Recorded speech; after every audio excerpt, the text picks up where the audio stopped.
चलिए अब सीधा आपको सुनवाते हैं मुख्यमंत्री मनोहर लाल खट्टर क्या कुछ कह रहे हैं। लोगों को भी इस दिवस की बहुत बहुत बधाई और बहुत बहुत शुभकामना देता हूं। भाइयों बहनों, आप सब जानते हैं कि भारत ही नहीं बल्कि दुनिया में चिकित्सकों का अपना महत्व है। बल्कि हम भारतवर्ष में तो इनको भगवान की भी संज्ञा देते हैं। अर्थात हमारे जीवन को बचाने में जो हमारे डॉक्टर्स की, चिकित्सकों की भूमिका है बहुत ही सराहनीय है और इनको भगवान का दर्जा हम लोग देते हैं। जैसे हमने पिछले दिनों में देखा कि जब कोविड-19 ये बीमारी दुनिया भर में फैली तो आखिर सबसे आगे कोविड सैनिक के रूप में हमारे डॉक्टर बंधु आगे आए और एक प्रकार से जो मानवता पर खतरा बताया जा रहा था उससे हमें बाहर निकाला, सचेत किया और प्रभु कृपा से वो कोविड-19 जैसी बीमारी ये भी हम ठीक कर पाए। हमारी कामना है कि विश्व में सभी सुखी रहें। सर्वे भवन्तु सुखिना सर्वे सन्तु निरामया, ये हम कामना करते हैं। हर कोई सुखी रहे तो उस सुख के लिए सबसे बड़ा विषय हमारा शारीरिक सुख, हमारा निरोगी काया, ये जो प्रावधान है इसको हमको अंगीकार करना पड़ेगा कि हमारा शरीर कैसे सुखी रहे। और इसके लिए हमने पिछले दिनों में एक योजना बनाई, निरोगी हरियाणा। आप लोग स्वयं निरोगी हरियाणा के माध्यम से अपने आप को पहचान पाए कि परीक्षण के बाद हमको कोई बीमारी है तो उस बीमारी को हमको ठीक से पहले जानकारी मिल गई और उसके बाद हम इलाज के लिए भी आगे गए। वैसे तो हरियाणा के सभी नागरिकों को हमको ये सेवा उपलब्ध करानी है, लेकिन पहले चरण में हमने अंत्योदय की भावना को ध्यान में रखते हुए जो गरीब व्यक्ति हैं ऐसे गरीब व्यक्तियों को ही इससे शुरुआत की गई है कि उनका शारीरिक टेस्ट पहले किया जाए। और इसके लिए हमने 1,21,00,000 नागरिकों का टारगेट ये हमने सामने पहले रखा है। तो इस टारगेट को पूरा करने के लिए जो हमारी निरोगी हरियाणा योजना है, ये योजना हमारे देश की राष्ट्रपति श्रीमती द्रौपदी मुर्मू उन्होंने 29 नवंबर 2022 को अंतर्राष्ट्रीय गीता जयंती के अवसर पर और इसको शुभारंभ किया है। जैसा हम जानते हैं कि स्वस्थ रहना और स्वस्थ होना इन दोनों में बहुत बड़ा अंतर है। हम प्रारंभ में स्वस्थ रहते हैं, लेकिन जब कभी हमको कोई बीमारी घेर लेती है फिर हम डॉक्टर के पास जाते हैं और डॉक्टर हमारा इलाज करता है तो अब हम स्वस्थ हो जाते हैं। तो स्वस्थ होना एक कष्ट में से निकल करके स्वस्थ होते हैं, लेकिन स्वस्थ रहना उस कष्ट से बचने का ये हमारा उपाय है। तो इस उपाय को करने के लिए हमने ये जो प्रकल्प हरियाणा निरोगी हरियाणा जो चलाया है ये उसी का प्रकल्प है। जैसा अंग्रेजी में कहावत है कि prevention is better than cure, अर्थात इलाज से बेहतर सावधानी और अगर बरत ली जाए तो उसके नाते से पहले प्रिवेंशन इस ओर ही जाना चाहिए। तो जो निरोगी हरियाणा का कार्यक्रम है वो प्रिवेंटिव कार्यक्रम है, अर्थात कोई बीमार ही न हो, हमको अस्पताल में जाने की आवश्यकता न पड़े। इस योजना के अंतर्गत जो मैंने बताया कि हम वैसे तो संपूर्ण जनता को, हरियाणा की जनता को 2 साल में एक बार उसका टेस्टिंग ये कराना चाह रहे हैं।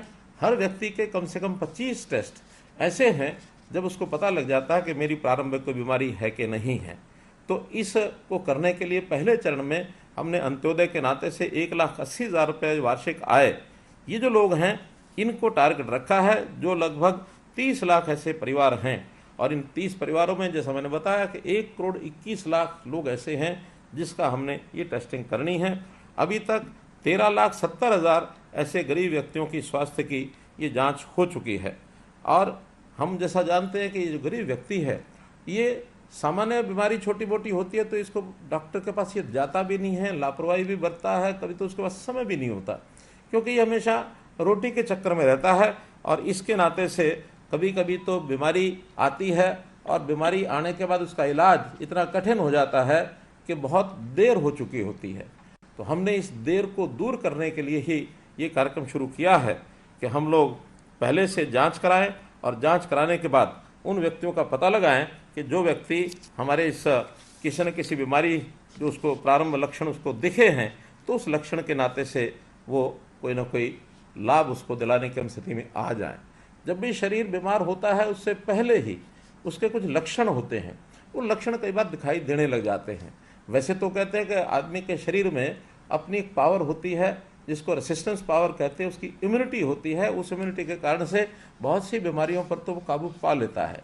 लेकिन कभी कभी एक लिमिट के आगे बढ़ने के बाद वो काबू नहीं पा सकता, तो उसकी बीमारी जो आगे बढ़ने लगती है, सही समय पर उस बीमारी का पता चल जाए तो इलाज भी उसका ठीक से हो जाता है। हम जब कभी देखते हैं कि अपनी गाड़ी चला रहे होते हैं, अपना स्कूटर है, अपना मोटरसाइकिल है, अपनी कोई कार है, अथवा यहाँ तक साइकिल भी है, तो भी उसमें कोई खराबी अगर आती है तो पहले से लक्षण पता लग जाते हैं कि इस गाड़ी की कोई खराबी आ रही है। अगर समय पर उस खराबी को हमने ठीक कर लिया और गैराज में लेकर के उसको ठीक करा पाए तो फिर वो आगे गाड़ी का और अधिक नुकसान नहीं होता, अन्यथा वही गाड़ी एक प्रकार से बेकार हो जाती है और हमें आगे बढ़ने के लिए वो रोक देती है। ऐसे हमारा शरीर है, इस शरीर के अंदर भी प्रारंभिक लक्षण अगर वो पता लगते हैं तो हम उस गाड़ी की सर्विसिंग की तरह आवश्यकता पड़ने पर उसकी सर्विसिंग भी हम अस्पताल में जाकर के करा सकते हैं। तो इस नाते से इस समय हमको इन कामों के लिए आगे बढ़ना है। जैसा मैंने बताया कि अभी तक 1,92,000 लोग जिनका टेस्ट हुआ है, 15 लाख में से 1,92,000, बल्कि आज का आंकड़ा मेरे पास है, पिछले जो 7 दिन पहले आंकड़ा था वो 1,92 था, आज का डाटा है 2,13,000 लोग ऐसे हैं जिनकी कोई ना कोई लक्षण बीमारी के हमको मिले हैं। और उसमें भी अनीमिया जो एक खास करके बहुत ऐसी बीमारी है, महिलाओं में ज़्यादा पाई जाती है, तो उसके अंदर भी 55,000 ऐसे केसेस आए हैं जिसमें अनीमिया की कमी है।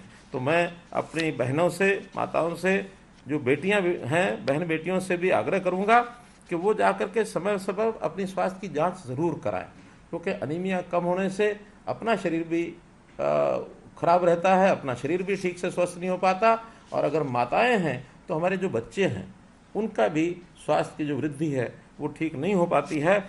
तो इसके लिए आग्रह है स्वास्थ्य की जांच भी कराएं और जो डॉक्टर द्वारा दी गई आयरन की गोलियां हैं वो ज़रूर खाएं, और समय समय पर अन्य दवाई का भी उपयोग है वो सब हम करें। ऐसे ही ब्लड प्रेशर है, 35,000 से ऊपर संख्या ऐसी है जो ब्लड प्रेशर के मरीज ये पाए गए हैं। शुगर के मरीज, मधुमेह, ये भी 24,800 मरीज ऐसे हैं जो मधुमेह के ऐसे मरीज मिले हैं। कुपोषण, खास करके बच्चों का कुपोषण, ये भी लगभग 3,000 बच्चों में ऐसे कुपोषण की भी ये पाई गई है एक प्रकार से अस्वस्थता। टीबी के मरीज 1,257 मरीज तो टीबी के मरीज मिले हैं, कैंसर 235 मरीज मिले हैं। तो ये सब 2,13,000 मरीजों में जो कमी पाई गई, तो हमारे जहाँ टेस्ट हुए उन डॉक्टर्स ने इनको रेफर भी किया। लगभग 23,500 लोग ऐसे हैं जिनको ठीक से रेफर कर दिया गया, जो इलाज के लिए वहाँ गए हैं और वो इलाज अपना अस्पतालों में करा के स्वस्थ हो चुके हैं अथवा उनका इलाज चल रहा है। तो एक बहुत बड़ा एक काम हमने पिछले 7 महीने में किया है, क्योंकि इन 7 महीने का ये आंकड़ा देखा जाए तो हमारी जो सफलता है मैं समझता हूँ बहुत अच्छी है। लेकिन जहाँ तक टेस्ट की बात है, 15,13,000 ही टेस्ट हो पाए हैं, जो अपने आप में बहुत कम संख्या है, क्योंकि टारगेट हमारा 1,21,00,000 है। तो 15 लाख टेस्ट यानी 15 लाख लोग, टेस्ट की संख्या अधिक हो सकती है, लेकिन आखिर तो हमने व्यक्ति को कवर करना है। तो 15 लाख लोगों को अगर 1,21,00,000 तक पहुँचना है तो निश्चित रूप से इस लक्ष्य को प्राप्त करने के लिए हमको और संख्या बढ़ानी होगी। अभी तक केवल 458 जगह ऐसी हैं हमारी स्वास्थ्य विभाग की जहाँ ये टेस्ट होते हैं, लेकिन हमको ये संख्या भी बढ़ानी होगी और हमें प्राइवेट सेक्टर उसका भी सहयोग लेना होगा, ताकि इन चीज़ों को हम समय पर प्राप्त कर सकें, यानी एक प्रकार से लक्ष्य को प्राप्त कर सकें और इन लोगों को जिनको सहायता पहुंचानी है उनको ये सहायता पहुंचाई जा सके। क्योंकि आखिर स्वास्थ्य जो है वो ठीक रखना ये एक हमारा ही लक्ष्य नहीं है, ये दुनिया में सब देशों का लक्ष्य है। और मैं तो एक विषय जान करके बहुत हैरान हुआ कि आज तो हम बीमार होते हैं, उसके बाद स्वस्थ होने के लिए हम अपने अस्पताल खोलते हैं, डॉक्टर्स की संख्या बढ़ाते हैं। अब ये काम ऐसा है कि वो कितना ही कर लिया जाए, लेकिन अगर हमने बीमारी की गति को कम न किया तो डॉक्टर्स और अस्पताल तो कभी पूरे हो ही नहीं सकते। तो इसलिए प्रारंभ में स्वस्थ रहना, इसके लिए बहुत से काम हम कर भी रहे हैं। मुझे एक चाइना का उदाहरण ध्यान में आता है। 100-150 साल पहले चाइना में जो वैद्य होते थे उस समय के, आज उनको हम डॉक्टर कहते हैं, उस समय स्वास्थ्य की रक्षा के लिए वैद्य होते थे। तो वैद्य मोहल्ले के अनुसार लगाए जाते थे और उन मोहल्ले के वैद्य, उनको ये कहा जाता था कि आपको जितने लोग यहाँ स्वस्थ होंगे, इस एरिया के कितनी प्रतिशत लोग स्वस्थ हैं, उसके हिसाब से आपको पैसा मिलेगा। जितने लोग अस्वस्थ हो जाएंगे आपका पैसा काट लिया जाएगा। इसलिए वो लोगों को भी प्रेरणा देते थे, आप ज़्यादा से ज़्यादा स्वस्थ रहो, स्वस्थ रहेंगे तो उनको पैसा ज़्यादा मिलेगा, बीमार हो गए तो उनको पैसा कम मिलेगा। आज उल्टा हो गया, आज तो बीमार होने के बाद ही कितने लोगों का इलाज करते हैं, तब उनका पैसा मिलता है।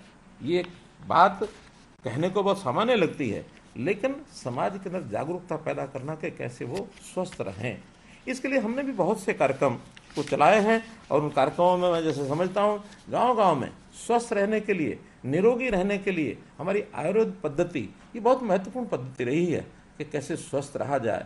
उसके लिए हमारे खान पान की ये चिंता हमारे बड़े बुजुर्ग, दादी नानी ये सब करते थे कि बेटा क्या खाना है, क्या नहीं खाना है। आज भी डाइटिशियंस जो हमारे औषधालयों में या हमारे अस्पतालों में होते हैं, वो हमें गाइड करते हैं कि क्या खाना है, क्या नहीं खाना। हमने गांव-गांव में पार्क, योगशालाएं ये शुरू किए हैं कि योग करिए, स्वस्थ रहिए, स्वास्थ्य ठीक रखने के लिए व्यायाम करिए। तो ये व्यायामशालाएं, योगशालाएं ये भी अपने आप में उसके लिए हमने शुरू किया है।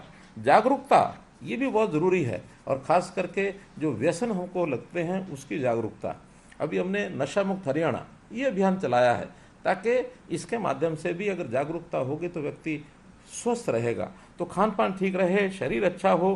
पर्यावरण बचाने की मुहिम ये भी हमने चलाई है कि आखिर पर्यावरण बचेगा, ऑक्सीजन बढ़ेगी, तो कोविड जैसी बीमारियों का भी मुकाबला करने के लिए हमको ऑक्सीजन की आवश्यकता होती है। शरीर स्वस्थ रहता, अस्वस्थ नहीं होता है।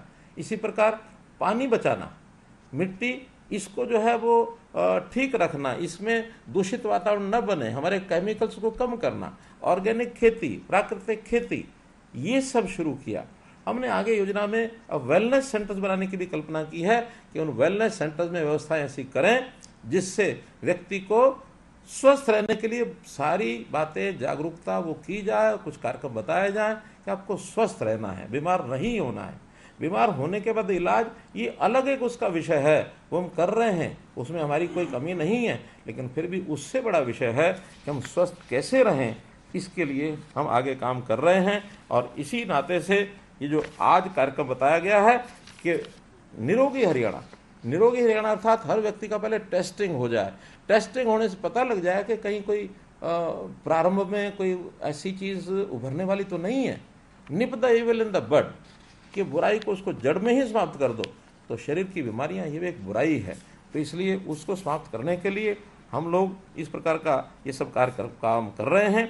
फिर भी यदि कोई सदस्य बीमार होता है तो गरीबों के लिए तो प्रधानमंत्री जी ने भी योजना बनाई है, प्रधानमंत्री जन आरोग्य आयुष्मान भारत योजना, अर्थात आयुष्मान के माध्यम से हमारे हर गरीब व्यक्ति का परिवार के इलाज के लिए 5 लाख रुपए की बीमा योजना ये बनाई गई है, ताकि उसके पैसा खर्च न हो। हमने इसी योजना में हरियाणा में एक और नई योजना चिरायु हरियाणा भी साथ जोड़ी है, ताकि ये संख्या जो पहले 15.5 लाख थी, इसको बढ़ा करके हम 30 लाख के पार कैसे ले जाएं।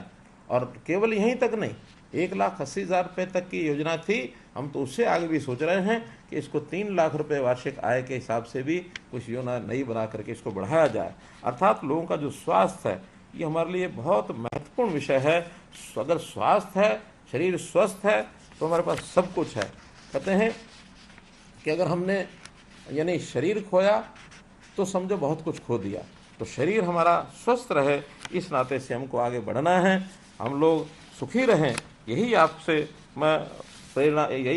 मैं निवेदन करते हुए आपको अंतिम अपील यही करूंगा कि हम लोग स्वस्थ जो हो गए हैं हमें से, वो अपने आप तो स्वस्थ रहेंगे, अच्छी बात है, स्वस्थ हुए, प्रभु की कृपा उनके ऊपर हुई। लेकिन जो स्वस्थ हो गए, परिवार के बाकी सदस्य या जो जान पहचाने वाले लोग हैं, हमारे रिश्तेदार हैं, हमारे पड़ोसी हैं, उनको निरोगी हरियाणा में अस्पतालों में ले जाकर, डिस्पेंसरी में ले जा करके उनके भी टेस्ट कराएं, ताकि उनको भी किसी प्रकार की अगर प्रारंभिक बीमारी के लक्षण मिलते हैं तो उसको ठीक करने के लिए वो भी आगे लोग आएँ।